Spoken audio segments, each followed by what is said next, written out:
gentlemen, may I have your attention, please? You're listening to Nosebleed Radio. Here's your host, Tucker Franklin. Hey guys, welcome to episode 17 of Nosebleed Radio. I'm here with the boys, KB, Kieran, Brennan. How's it going? Toby Todd. What's up? And Shane Miller. Hey, how's it going? Roll Hawks. Got a jam-packed episode today. We don't have an interview, but there's a lot of sports to talk about. NHL playoffs, NBA playoffs, MLB, and some college sports as well. But we'll go ahead and kick it off with our famous number 17s. B, who you got, buddy? I've got two. My first famous number 17 is Mr. Dizzy Dean. He was part of the Gas House Gang. He is retired for the St. Louis Cardinals. He is in the Major League Hall of Fame. He was just a dope dude. And one time there was a doubleheader, and he pitched and had a no-hitter going into the eighth, and a shutout, giving up 3 hits in the ninth inning. His younger brother pitched the second game of the doubleheader, threw a no-hitter, and he is quoted in saying, "Well, if I knew Paul was going to throw a no-hitter, I would have thrown one too." And typical big brother quote. And my second number 17 is Mr. Jaden Schwartz. Probably the MVP of the Blue season this year. That's valid. Me go? Sure, you can go. All right. For my number 17, I've got Mr. Phillip Rivers out there in Los Angeles, maybe heading back to San Diego in a year or two because Los Angeles is a shit sports town. But you know what they say about Phillip Rivers?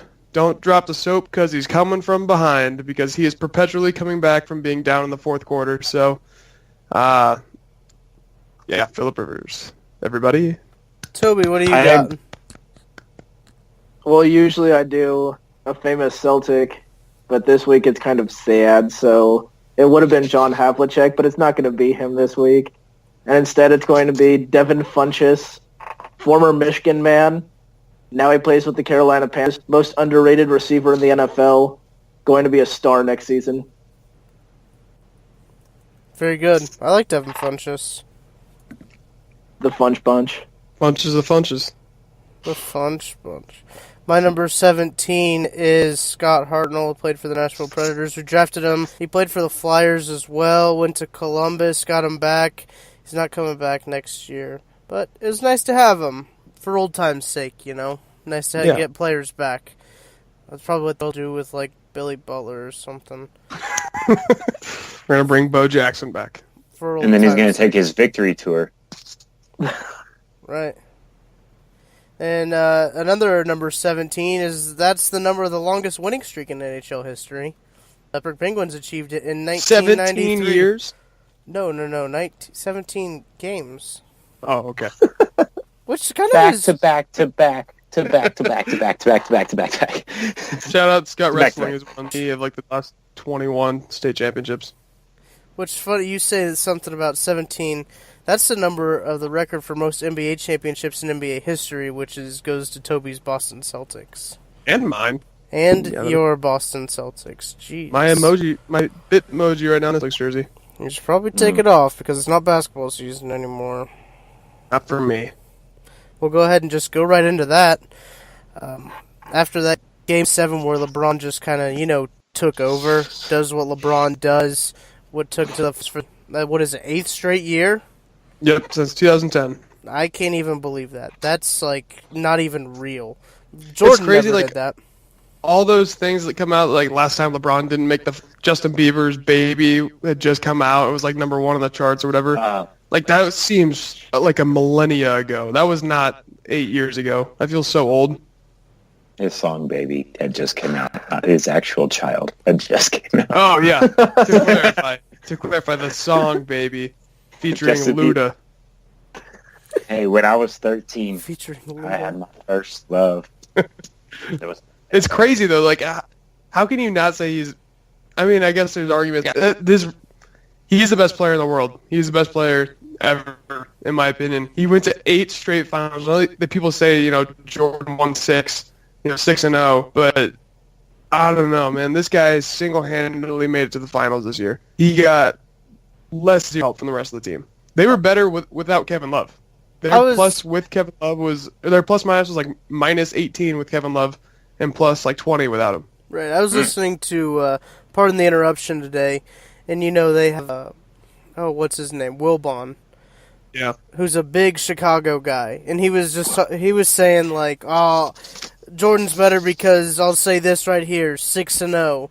And I said, well, if you really want to ring count, Bill Russell's the greatest player of all time then, since he has 11 championships. Yeah, and I think that you get all these older generation guys who say, well, he has more championships, and then when you throw back at them that Bill Russell had 11, they said, well, he wasn't as talented as Jordan. Then you say, Jordan wasn't as talented as then. They'll say, well, he has more championships. So, you can't, I just don't think you can argue with someone who thinks that Jordan's the greatest. LeBron even said something in an interview today that I heard. He said, it's crazy that they want to talk about you as a player, but then we'll take something that a team gets and put it as, use it to compare you as a player.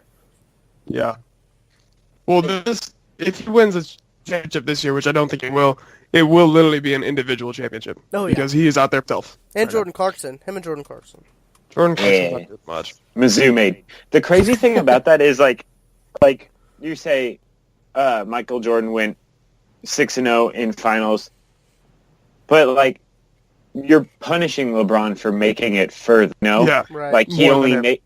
He went 6-0 in finals, but he only made it to 6 finals. Whereas LeBron, what has he been to? Has he only 9, been? No, I was thinking 9. 2007. 9. Has been to 9. So you're punishing him for making it to the finals more often than Michael Jordan, just because he's not winning it. Whereas in the finals, those are the 2 best teams in the league, or they should be. So you're not going to win them all. So I don't know. It's the punishment. The level of competition now is so much harder. I'm watching Game 1 right now, and the Cavs are up by 3 points with about 10 minutes left of the second quarter. LeBron has 16 points on 6 of 6 shooting. I think if you just watch the playoffs, everybody who watches and isn't a hater on LeBron James realizes that he is the best basketball player to ever play. And if you don't think so by now, you'll never think so, just because you hate the guy for whatever reason. So, I mean, it's... Yeah. There's really nothing about it. If you don't think LeBron's the greatest by now, you never will. If LeBron wins the championship, it's just adding to an already tremendous career that he's had. But I don't think he has anything left to prove to anybody. I saw an interesting tweet the other day that said, my grandkids won't believe that people used to argue with me about this, and that was the LeBron-Jordan debate. Yeah. I think once you get all these people who are... I hate to say it, but all these people that like Jordan, once they die off, there's not very many of them anymore. I mean, people aren't going to really know who, they'll know who Jordan was, but kind of like Bill Russell is now. Yeah. Jordan will be the new Bill Russell, and then there'll be some new kid who everybody compares to LeBron, and we'll argue for LeBron. Right. LeBron James Jr. Yeah, LBJJ. Pretty much. Before we move on from the NBA, I have never been so disinterested in a championship series in my entire life. Agreed. I think Kieran and Toby are going to have to be the only ones to watch this finals and report on it, because at this point used to. See, Toby. So I watch it through Twitter and stuff like that, but I'm excited. The underdog Warriors are taking on the Goliath in Cleveland. It's your classic David and Goliath story, where the small town in California takes on the perennial powerhouse from Ohio. Yeah, I didn't realize David and Goliath went 4. That the Bible tends to leave stuff out if you ask the Mormons. So maybe they just left out. Maybe they just left out the first 3 and they just went for the 4th one. Spoken like a true jazz fan.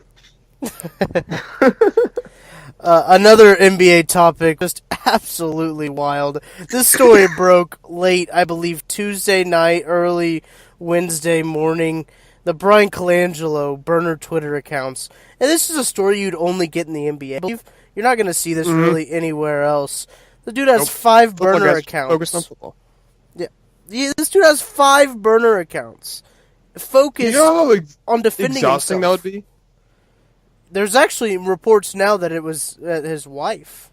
could have to do with it, which I Really? could see that. Yeah. Yeah. I saw because a couple of the counts they said a cell phone number ending in 91, and apparently her cell phone number ends in 91. Somehow people found that out. I guess I don't know. Well, she works for like a non-profit or something like that, so her number was out there, public record.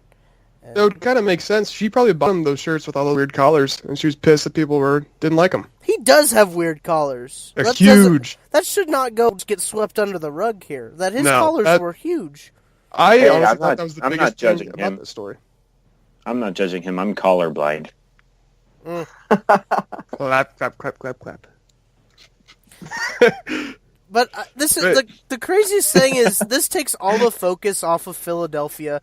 With the story of the offseason shouldn't have been, look how much they grew and how good that they are going to be. But now it's, look at the president of basketball operations roasting his own team on Twitter and defending himself and bashing other members of the organization. It really made me realize how smart that Hinkie guy was. Because honestly, I don't pay attention to the 76ers, so I didn't realize he made all the moves to get them trades and then got fired. Basically the Dark Knight of Philadelphia. Mm-hmm. And now, because that's why he made all those Harvey. accounts to bash Hinkie and make himself look good because people are starting to give credit to Hinkie. So all he did was make me think he's a piece of shit and Hinkie deserves to get his job back in Philadelphia. But did you see it might be Hinkie the one who released everything? Yeah, I did see that, the unnamed Because source. he teaches a class on intelligence gathering or something at Stanford. So he has all the ability and the know-how to get all this information on Twitter and link all those Twitter accounts together. And who else would be that interested in Philadelphia tweet random eggs? One of the Twitter accounts was literally Philo 1 2 3 4 5 6 7. Right. That was the account name. So ridiculous. So I'm all in on Hinkie being the deep throat of this organization or of this Watergate, whatever you want to call it. Twittergate.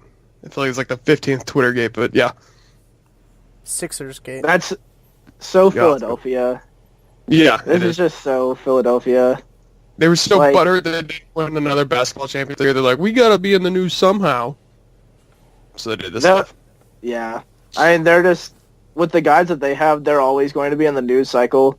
Whether it's popular, whether it's, just social media. You can't go a day without seeing embarrass some stranger in some pickup park.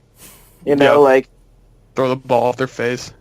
Yeah, they're an exciting young team. And their process had everybody excited. Mhm. But some markets are just always going to be talked about, and that's just going to be one of them from here on out, since they have guys that people seem to love, especially the ladies with Ben Simmons, that tweet that Tucker shared. Oh, yeah. Yeah, that's crazy. The ladies cannot find themselves a man with a jump shot. No, he's got the Kardashian curse now.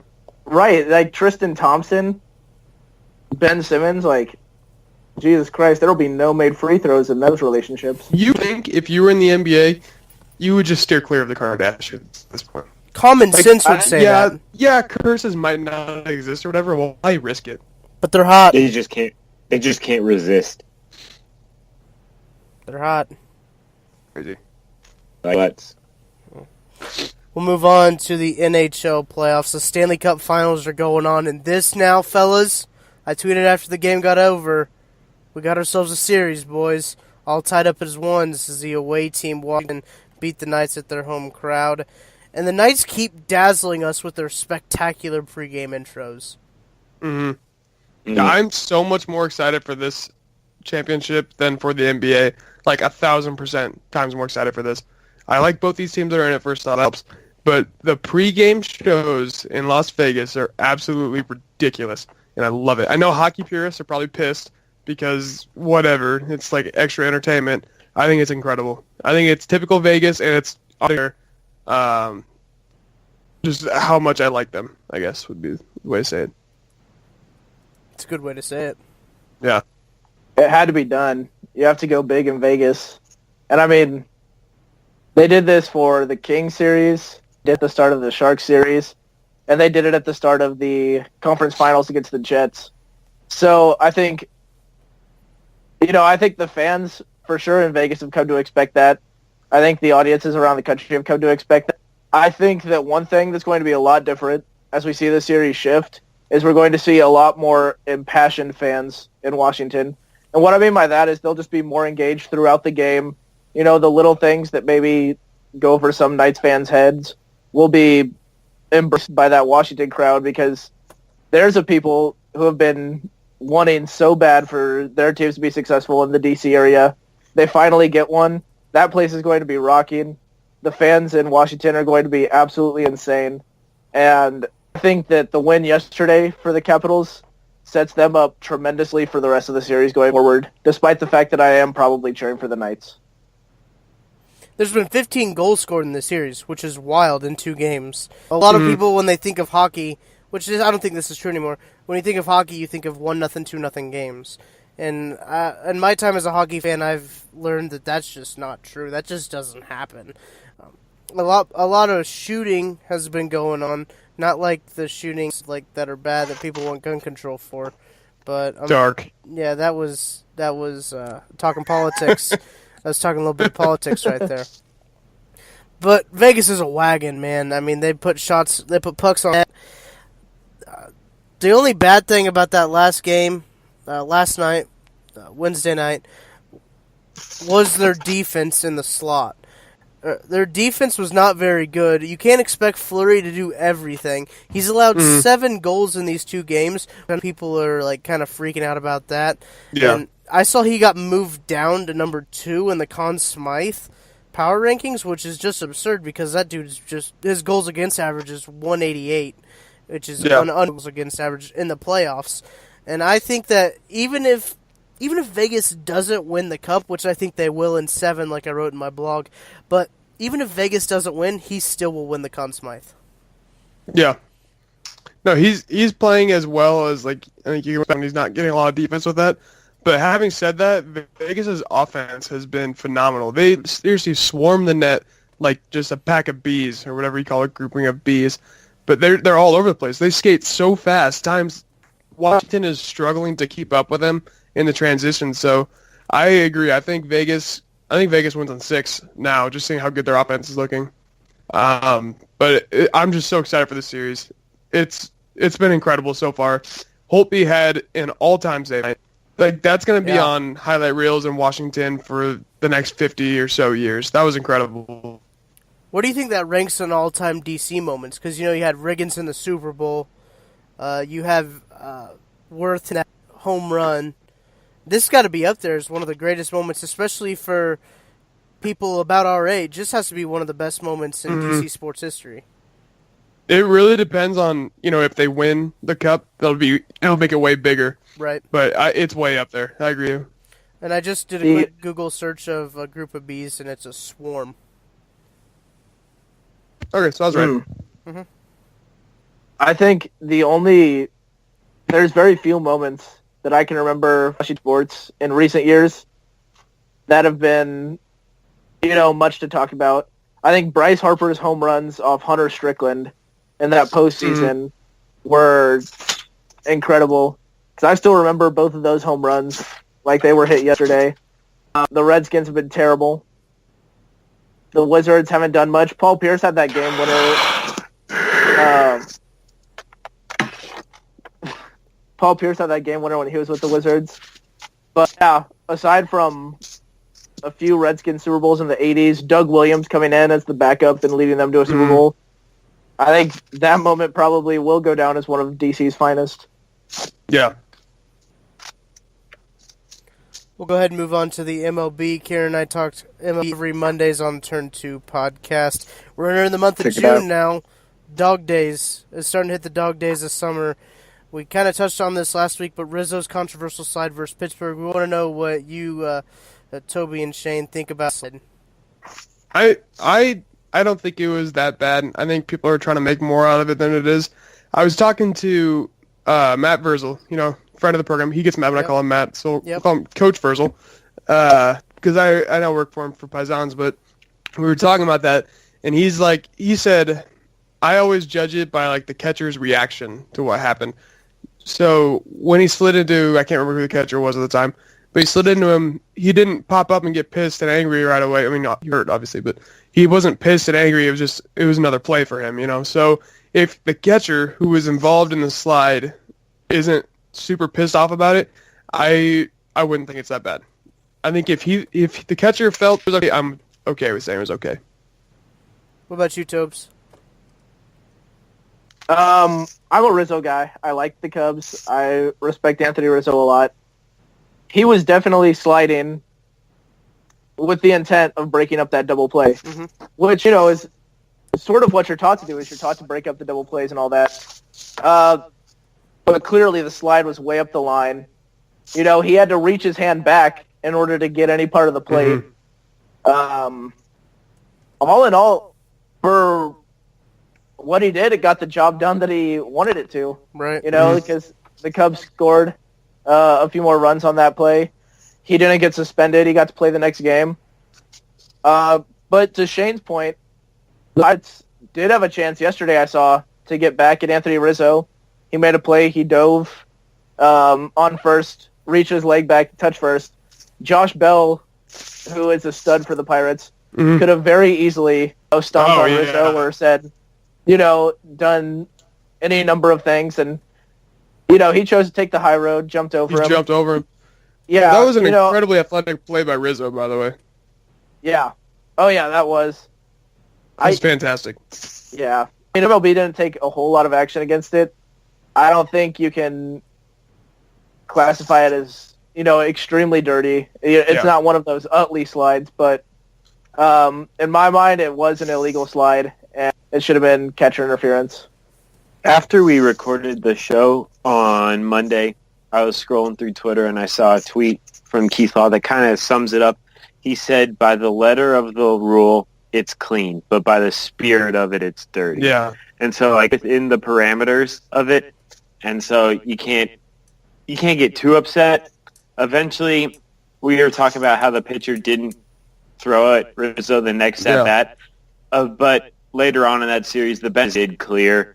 The tensions did boil over. We're getting to see the building of a pretty big rivalry. John Madden and Clint Hurdle, they are just going. They're just not big fans of each other. And so this Pirates-Cubs rivalry is beginning to grow before our eyes.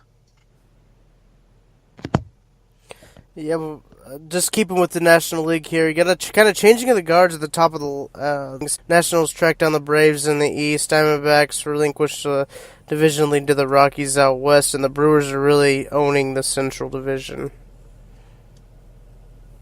It's been, I mean, so much can change in baseball, and that's why baseball is interesting. It keeps you captivated for the full 162 because, you know, the Braves were clearly the best team in the NL Central for the last 2 months. Acuna goes down. The Braves start teetering a little bit. The Nationals red hot, you know, and it's incredible just how quickly things can change in baseball. But I want to talk about because right now the Brewers are clearly the best team in the National League. And I know it's just for now because everything can change so quickly. But the Brewers are playing some incredible baseball. And I don't think at the beginning of the season anybody would have expected the Brewers in the month of June to have it in the entire, you know, league. So I think what they've done is incredible. Props to Tucker for his pick preseason. He said the Brewers are going to be very good. So, yeah, sir. February 21st, if you wanted to know, was when I said that the Brewers were going to be really good. I'm not giving Tuck props. His prediction was the Brewers would be in the World Series. I'm not giving him props until the Brewers are in the World Series. You can't make the World Series in June. You can definitely get yourself out of the World Series in June. Just ask the Royals how to do it. And the Orioles, May 31st, they are 22 games back of the Red Sox. Yeah, I saw that. That's bad. That's not good. The American League, you got your typical powerhouses there. Red Sox, Astros, Yankees. Red Sox are my pick to go to the World Series with the Brewers. It just seems like more of the same. The Yankees, Severino had a heck of a game against the Astros last night. The Yankees, I really feel like the Yankees sometimes sort of play to the team that they're playing against, which, is going to help them tremendously come playoff time since they play.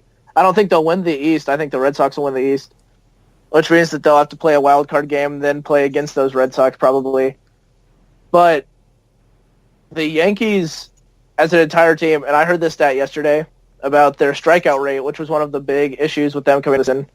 Right now, they're sitting at 14th in the MLB, which is not bad considering they have two of the biggest strikeout guys in all of the MLB, probably the two biggest strikeout guys in all of the MLB on their roster who play for them. So you mix like Severino's pitching, and they've got other capable guys. Sonny Gray, Masahiro Tanaka can pitch well when need be. You mix that pitching with really better hitting than we expected when they first signed this, monster roster. I think the Yankees right now are my pick to win the entire American League because of Severino and because of the fact that they've sort of, all the doubts that have been cast on them, they've sort of said, nah, just watch, just have faith in us. And I know this is an anti-Yankees podcast, but they look pretty good. Yeah, whatever. Good. Yeah, I figured that'd be the response. Something interesting. One thing, I like to look up the standings on ESPN, and I like to look at the run differential. And something interesting, Toby, your Tampa Bay Rays have a 0 differential. They are scoring just as many runs as they're giving up. The Houston Astros have a plus 123 run differential. Wow. Oh my God. That is partially because, in comparison, to put it in terms, Boston has a plus 89. The Yankees, with their high-powered offense, plus 72. The entire American League Central, except for Cleveland, has a negative run differential. And the Miami Marlins have the lowest run differential in the league with a negative 95. They're playing with a AAA roster. Yeah. But they are 20-35, which is basically the same record as the Kansas City Royals, a better record than the Chicago White Sox, a better record than the Baltimore. So, we like to basically the same record as the Reds. So we like to make fun of the Marlins roster, but they are not the worst team in the league. Yeah, but the Royals beat the Cardinals, so I want to hear it. Good point. Yeah, but what about the other 36 times? All right, We don't talk about that. Easy. You guys have a negative 79 run differential. So The what? Cardinals are killing it in golf Good in right golf. now, Yeah, good in golf. Yeah. But you guys still wouldn't even be winning that. The Marlins would be. Yeah, it would be better than the Cardinals. You guys are just content with not beating the Marlins. Yeah, but the MLB draft is this Come week. on, guys. We draft Monday. Kieran and I will recap it on turn 2. Another thing that I found interesting is I think I know why that the Astros have such a high run differential. It's their pitching staff. It's their ratings: Verlander, Keuchel, Garrett Cole, Lance McCullers, and Charlie Morton. You don't get a break there. Charlie Morton may be your biggest break, and he's not even that. He's like still a solid pitcher. He'd be the Royals' ace. So he'd go to the Royals, be the best pitcher. Yeah. I could be the Royals right now, and I throw 55, and my shoulder makes a funny noise. Should be your solid Donovan 55, though. R.I.P. It is a solid 55. Consistency is key, man. Yeah, everyone tells me. Shane, you guys recorded a First and 10 podcast the other day. What do you guys talk about on there? We broke down the AFC South, so, Texans and the like, and then we talked about college. Any the good position, ones? not the females. There's some pretty good ones, out there. Alberto. You should listen to the episode. Check it out. episode. Yeah. Did you talk about Alberto from Mizzou? Sure did. Picked him as my second best tight end in the country. He led all tight ends last year in receiving touchdowns by a tight end. Yeah. Wait, that dude's a stud. I love Alberto. No, he's a beast. And he was a freshman last year. mistaken. No, you're right. Yeah, true freshman. He's going to be Yeah. a tight end taking number 1 overall. Best tight end since TJ Moe, friend of the program. There's a lot of good happening with Mizzou right now. Yeah, we'll go ahead and get to that. Jonte Porter says, "Screw the NBA. I'm coming back to Como." I'm so stoked. I was so excited. I just wrote that blog about Brian Colangelo, and then as soon as I got done publishing on Twitter, and Jonte Porter committed, and I said, or he didn't commit. He said he's going to come back, and I had to go back and write another blog about this. And I'm so excited because this next jump for Mizzou is going to be huge. Jonte It's Porter gonna was be a my good guy year last year. for Zoo. Jonte Porter was my guy. Jeremiah Tillman was Toby's guy. Who is your guy? Tucker? Tucker's who's a Geist guy. Tucker was a Geist guy. Jordan Geist. Yeah. Jordan Geist and I have a pretty hit or miss relationship. But that's kind of what you want. Keep things exciting. Yeah, Keep but it it was spicy. a lot. It was a lot of miss though, for being honest. Yeah, point guard position for Mizzou last year, not the strongest. Basically, just had Jordan Geist. But After our 2 recruits dipped, Blake Harrison, what's his butt? Blake Harris is at NC State. Terrence Phillips. Yeah. No. Terrence Phillips. Terrence Phillips Yeah, dipped. he got But we had that other guy. Torrance Watson. Torrance Watson's coming in this year. Front of the Friend of the program, Torrance Watson. It'll come to me. shout He was out. a big recruit. He was the big recruit that we had that left. Oh, the one that played for Buffalo in the tournament? No, not Wes Clark. Yeah, but did you see Tremaine Isabel got a transfer release from Drexel and he'll be able to play? And he narrowed it down to like SLU and some other small school. Let's go SLU. Also, I did see, while we're on the topic of college basketball, those 2 twins from Nevada. Toby, do you remember their name? Yep, Cody and Caleb Martin. They're returning to Nevada. Yeah, the video was crazy. Hype. They were at some banquet. They called Coach Musselman, who was really wild during the NCAA tournament after each of their wins, because they had some thrilling wins just to lose in a very thrilling Sweet 16 game to Loyola. But he is a lot of energy. That phone call was electric. And I don't know if you guys saw the AP top 10 projections for college basketball next year. Nevada was 6th. Dang. To put that in perspective, Villanova, and I know they lost a lot, Villanova, the reigning national champs, were 10th. So, yeah, pretty big for those 2 guys to come back for Nevada. Mizzou Oh, tweeted we out a pretty hype Jonte Porter video, too. Plus, next year we still have Kevin Puryear and Jeremiah Tillman. Yeah. I'm through the roof. Yeah, and we get Torrance Watson, like we said, friend of the program. Xavier Pinson, and Javon Pickett. 3 very good guards, and we needed depth at the guard position because I don't think... Do we have Jordan Geist next year? He was a junior. Yeah, we should. All right, we probably won't play them with fellas. Oh, no. But I think this could be the best Mizzou team of recent memory. I don't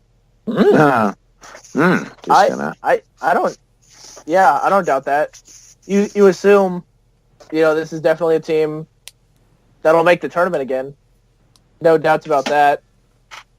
There is a lot to compete with in the SEC. I think C.J. Roberts. That's exactly who it That was. was the guy I was thinking of. It was C.J. Roberts. Where'd he go?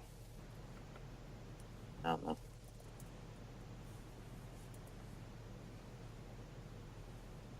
Y'all see who's number 1 in that AP top 10? Who? It was Michigan. Kansas Jayhawks. Boo, Kansas.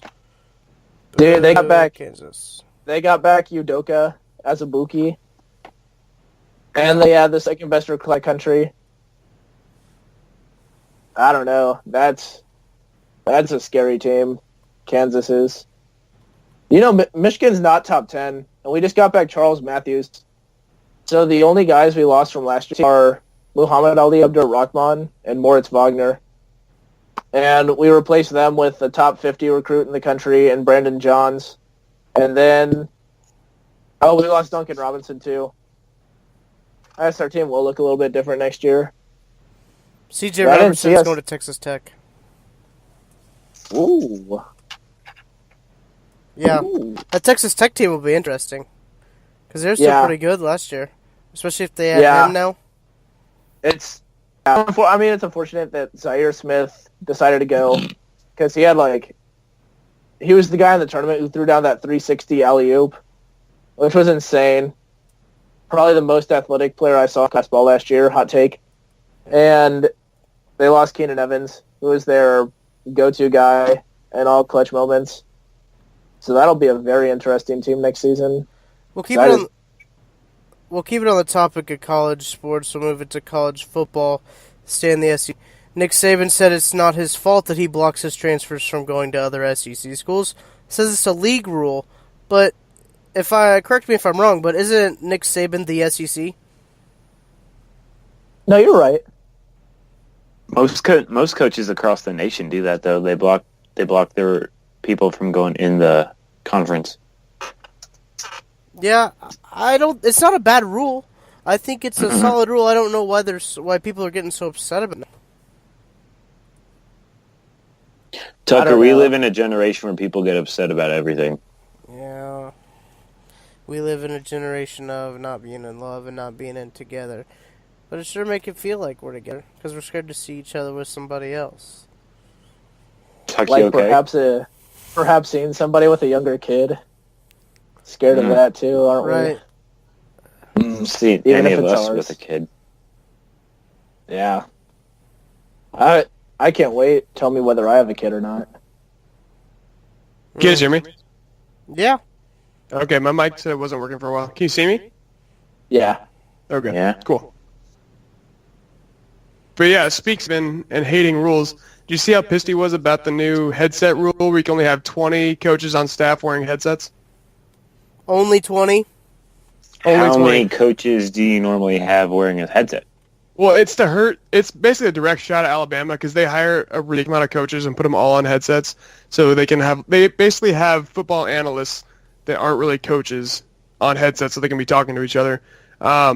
But Nick Saban, I'm going to give you this quote. It's a direct quote because it's sweet. Nick Saban, he said, "I don't know who's driving all this stuff, but to me it's kind of like mouse manure when you're up to your ears in elephant doo-doo." He literally said the words doo-doo instead of poop, which I think is hilarious. But basically, like Saban just hired Tennessee head coach Butch Jones. He hired Steve Sarkisian. Can't pronounce this guy's name. Tosh Lupoy, whatever. But he hires a bunch of guys just to sit up in the booth and watch football and give them their opinions, basically. So this way, smaller schools, it's like it'll level the playing field with bigger schools like Alabama who can afford to hire 1,000 coaches versus smaller schools like Florida Atlantic who can just have Lane Kiffin and I'm sure like some guy with binoculars up in the booth yelling at him. Go FAU. Yeah. Well, Gus Malzahn, the rival head coach at Auburn, he was also upset about this rule. I think it is something that it's definitely directed at the programs. Yeah. And you can already see, like, this is already shaping up to where Alabama will lose the game this year and Nick Saban will blame it on the headsets. He's the classic excuse finder every time Alabama loses a game or something. We lost to Oklahoma in the Sugar Bowl. Trevor Knight just tore them apart. And then he blamed NFL draft scouts. He's like, you shouldn't come out with mock drafts this early. My players were too focused on getting drafted than playing this it's game. ridiculous. Classic excuse maker. This is something that he'll definitely hold against the NCAA if they are to lose any games this next season. So, I don't know how much it'll actually affect things because at some point, all this communication can become too much communication. So for some teams, I think this, limiting the number of guys who could have headsets, the number of guys who could talk to the head coach at a time, will actually help benefit their play on the field instead of harm it, And also, let's not pretend like Alabama doesn't already have the best players. So the playing field being leveled by heads is minimalistic at best if they already have the best players, which they do. So Yeah, it'll really only hurt those big-time schools like that. I'm sure there's a bunch of schools out there that are like, holy shit, we can have 20 guys on headsets at one time? We don't even have 20 guys, so it's only going after the big schools. yeah, most definitely. We'll go ahead and move on to college lacrosse. You guys see Yale won the college lacrosse championship? I saw Duke lost. I didn't see Yale won. I saw Duke lost. Well, Duke lost to Yale in the championship. So. Yeah, I know, but like everybody was saying, oh, Duke lost. That's a If bigger Duke, deal. lacrosse, if Duke lacrosse lost and I'm a stripper in the area around Duke, I'm pretty worried about it. Hey. All right. They were all innocent. Yikes. You got 30 for 30? They were all innocent. That might be You one of my have all favorite been 30 for 30s. You have all been told Fantastic. some fantastic lies. That's a really good 30 for 30. That's a good one. That's a top That 5 was for a me. good one. But let's talk It's about about. the real champion. Oh, what's up, Tobes? Oh, I was just saying, if something good happened to those kids who go to Yale. Yeah. Yeah, because they haven't been given enough already. So But Congrats just a to bunch Yale. of underdogs, you know. This Yeah, would probably very be the plucky biggest thing they kids. accomplish in their life, you know, Oh, the championship. Yale and the Warriors, the two biggest underdogs that I know of. Yale's also a team who's had some sexual assault problems in the athletic department too. So Yeah, all the Ivy Leagues are full of a bunch of sexual assaulters. Just see Yeah. the Princeton guys marching around, they're chanting, no means yes, yes means anal. Like, they were marching around campus chanting that. Princeton's Oh, my Ivy favorite League. Ivy League. So, yeah, all of the... Oh, okay. All of the Ivy Leaguers are a bunch of sexual assaulters. Let's just think about how white the lacrosse team is for Yale, because Yale is a rich white person school, and lacrosse is a rich white person sport. So you have to think that they're double white. Yeah, or Native American. You can go that way, too. Oh, yeah, that's true. I want to play lacrosse. You think they can afford Yale? Good Oh, point. I guess they could get scholarships. You're getting a little racist here, Toby. That's all right. Cool. Way down south there in KC. You actually you brought the race. You brought race up. I'm just stating I was the only one that facts. didn't say anything about race. You just said okay. I said It's Indian not a because race they... if all together. Well, they're Native Americans. Indians are from another continent. As 1/16th Cherokee, I'm cool with it. Indians are from India. So that's why he called them Indians, was because he thought he was in India. He was like, oh, look at these Indians. Like, no, they're Native Americans. He called them Indians because he thought he was in India. And now he's got a whole day. He's a jackwagon. Why do we not get that day off school? Because it's, like, not that important of a day. Because we don't have any respect. Before this episode falls off the rails, let's talk about the NCAA baseball tournament starting on Friday. Lots of good teams in there. Florida has 3 of the top 20 prospects in the draft, which is Monday, on their team, 2 of which are in their starting rotation, which is just ludicrous. Did you see the SEC was pissed they only had 11 teams in? Yeah, well, the SEC is so good. Mizzou probably would have made it if they were in like the Big 12 or any other conference. But since they were in the SEC, they did not make it because they're Kentucky. right. It's frustrating being in such a good conference in every single sport. Yeah, but like, if you're like in the SEC, you can't be like, we only get 11 teams. That's bullshit.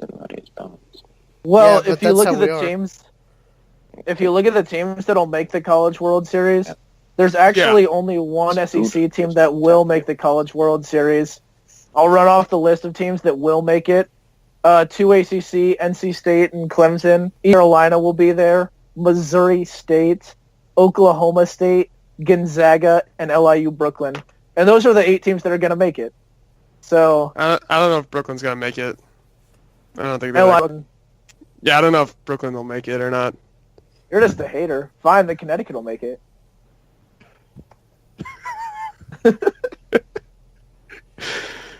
I'm so excited for the College World Series though. This is my favorite time of the year living in Omaha, getting to go to all the games and stuff, and you guys are coming down. So I honestly, I don't really care who gets in because Nebraska is not going to get in because we just don't. But when is it? June 16th through the 26th or 27th. So I'm just super pumped for this to happen. My favorite part about the College World Series is picking like the most obscure team in there and just picking them as my team for the year. Toby came down a couple years ago when Coastal Carolina won, and game one, all right, Coastal Carolina is our team for the rest of the season, for the rest of the tournament, and they ended up taking the cake, so that was dope. You know who now we do that every year. You know who To I'm be fair, cheering they for? weren't. Who? Missouri State. Stetson Hatters. They're Yeah, number see, I would love the that. Stetson Ooh. Hatters. Or no. Their logo Oklahoma is literally State's a there. cowboy hat. If they make it in to the College World Series, I'm 100% all in on Stetson. We have to buy Stetson Oh. gear. Oh, I'm in. The state's in their region, so I can't. I'm really excited just for the entire tournament in general. I really don't want to see Florida. Same.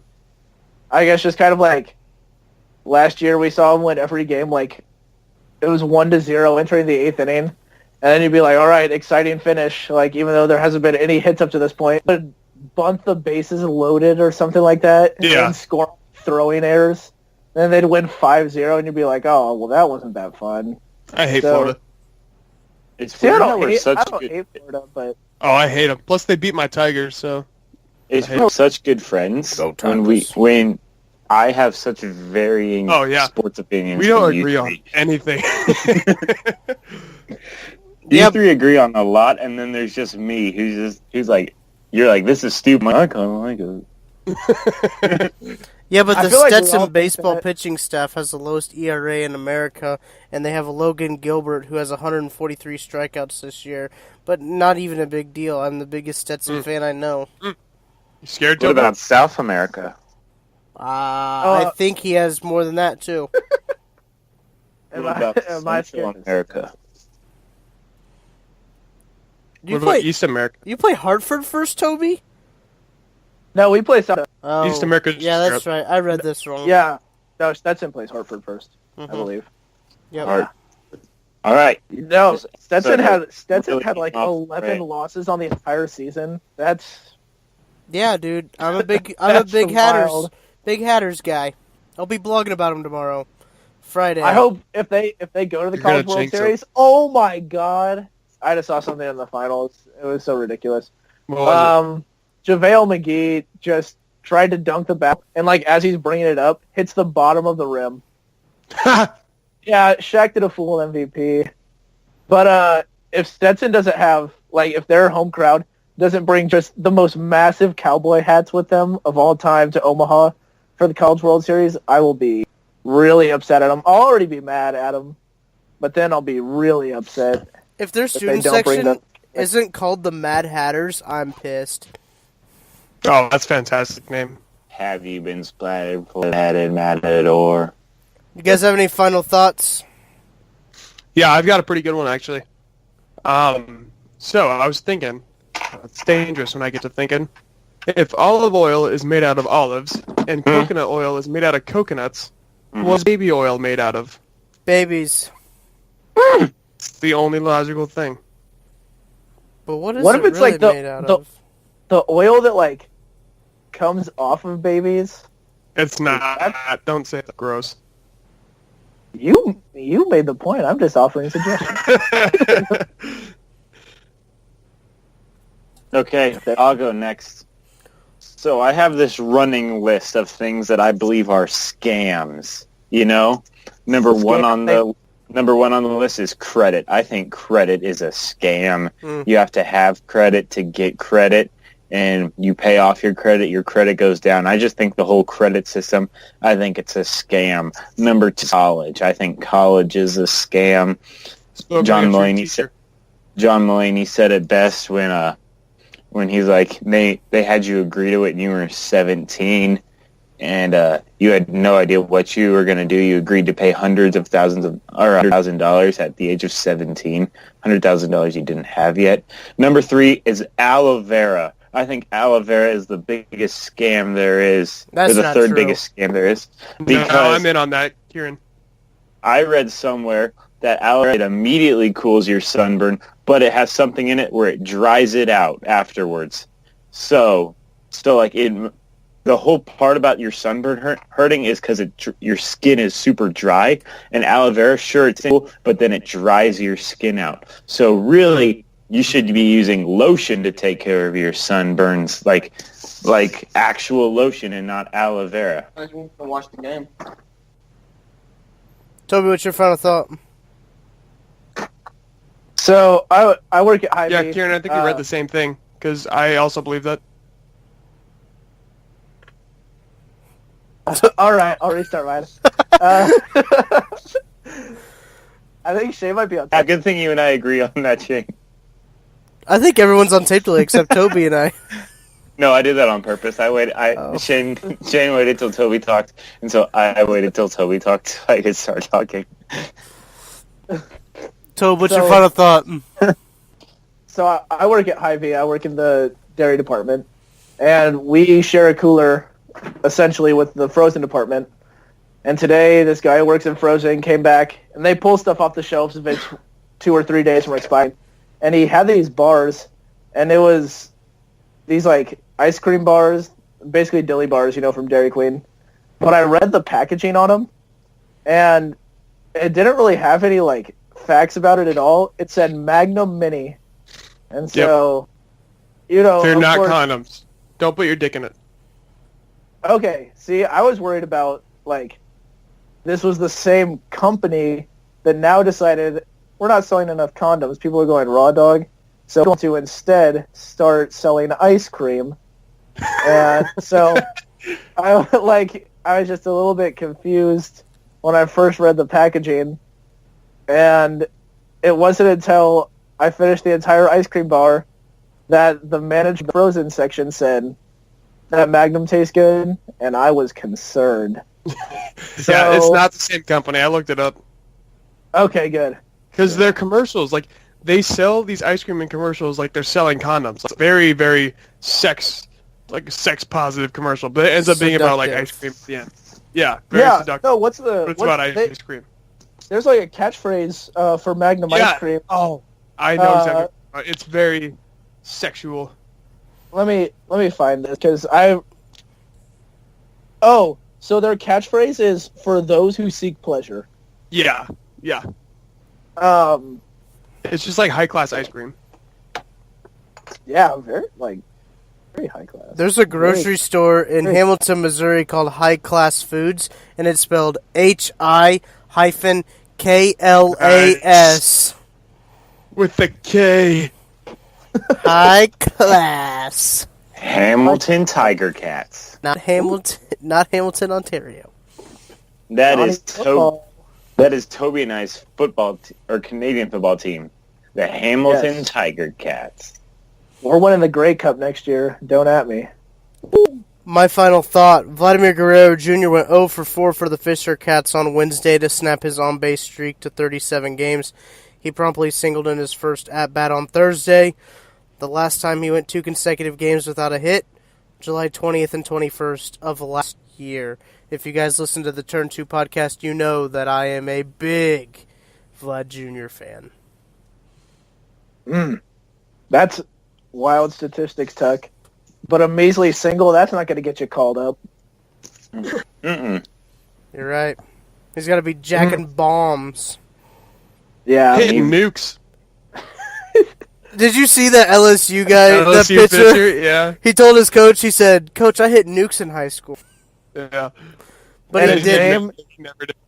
And it That was turned out, awesome. he didn't hit at all in high school. The last time he hit competitively was in the 8th grade. Yeah, he was a PO in high school. This isn't the first time that we've seen a Todd Peterson lie, because if you've ever seen the movie That's My Way with Adam Sandler and Andy Samberg, you would understand that Todd Petersons have a lot of secrecy behind them. Like, for example, their real name might be Han Solo. So let's check up on that LSU pitcher. Nice. yeah, because I don't think it's actually Todd Peterson. That's a cover-up name. That'll do it for this week's episode of Nosebleed Radio. Make sure to check out our other podcast, First and 10, comes out on Wednesdays. That's on iTunes. And Turn 2 with KB and I. We talk a little bit of baseball, and that comes out on Mondays. Make sure to like us on Facebook, Nosebleed Knowledge. Follow us on Twitter at NosebleedsKnow. We'll see ya.